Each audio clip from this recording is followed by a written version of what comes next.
A Pasco County military veteran suing a billionaire sheik and accusing him of trying to enlist him in a murder-for-hire plot. I-Team Investigator Adam Walser with a local man who says he is lucky to be alive after escaping the powerful sheik in Qatar. Two Americans trapped in Qatar by a billionaire member of the Qatari royal family and their tale of escape from the Middle Eastern country. The story begins in 2017 in Los Angeles. I was director of security for Sheikh Khalid bin Hamad bin Khalifa Al Thani. Pasco County defense contractor Matthew Pittard, a U.S. Marine veteran, was hired to protect one of the richest men in the world, the brother of Qatar's leader. The sheik, a race car driver, already had a reputation. The sheik's Ferrari and Porsche were caught on video speeding through stop signs in Beverly Hills in 2015. Police say the sheik tried to claim diplomatic immunity. You can't claim diplomatic immunity if you don't have it, and you can't use that as an excuse to jeopardize the public or commit crimes. Pittard says they first met in Qatar while he trained local police and soldiers for defense companies owned by the sheik. Then he was hired to provide personal security in L.A. I was down the hall when he actually OD'd and hit the floor, and we hit him with the Narcan, popped him right back up. That's when the sheik hired Matthew Alande as his personal paramedic. I would just basically be watching him, make sure that he doesn't stop breathing. But Pittard says the sheik's hard partying in L.A. took a more sinister turn. There was 2 incidents in Los Angeles where they had asked me to kill a male and a female. Pittard says the sheik asked him to murder a man after he tried to collect a $6,000 debt. And you didn't feel like this guy was joking? No, not at all. Not at all. Pittard says he refused to carry out the sheik's orders and paid the debt. He says the sheik believed the woman had been texting a man from another Middle Eastern country. He actually asked me to take her to the desert and jokingly mob style, pop, pop in the behind the ear, bury her in the desert.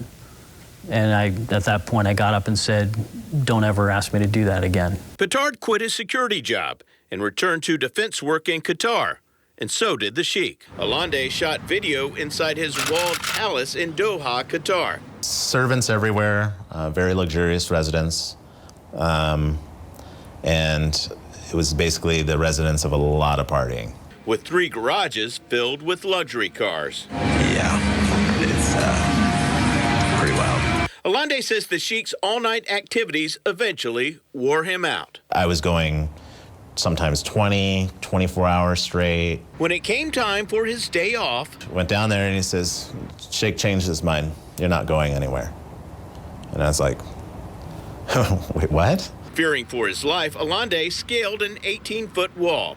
So I jumped the wall, and as soon as I landed, I felt, my foot just instant pain. Alande underwent surgery for broken bones and was held at the palace for 2 months. The amount of fear from that point was just like, every day was a stressful day. You wake up and you're kind of wondering, what exactly is going to happen today? He was finally allowed to fly back to the United States. But Pittard says the medic wasn't the only American held against his will in Qatar. While in Qatar, Pittard says he received frantic text messages from another American from Los Angeles. From this other American saying, I can't get out of here. He's not letting me leave. There's dudes walking around with AKs. They pushed me back in the gate. Pittard says he contacted the U.S. Embassy and helped the man escape the country. But the sheik found out. That's when he called me, and he threatened to kill me. After hiding for several days, Pittard says he arranged a meeting with the sheik.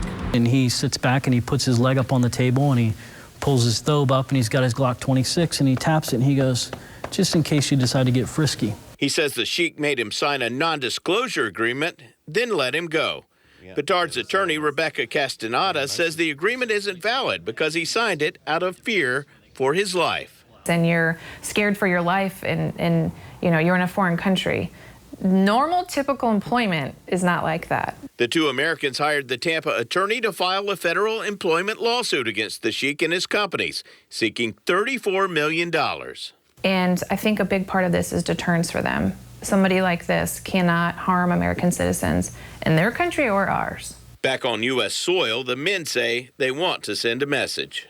You're holding Americans there against their will. That's not okay. He needs help, a lot of help, and he needs to pay for what he did. We reached out to the U.S. State Department, which says it is aware of these allegations against the sheik, but wouldn't say whether the government has opened an investigation. We also contacted the Qatari embassy and the sheikh's companies for comment, but have yet to hear back. I'm I-Team Investigator Adam Walser taking action for you.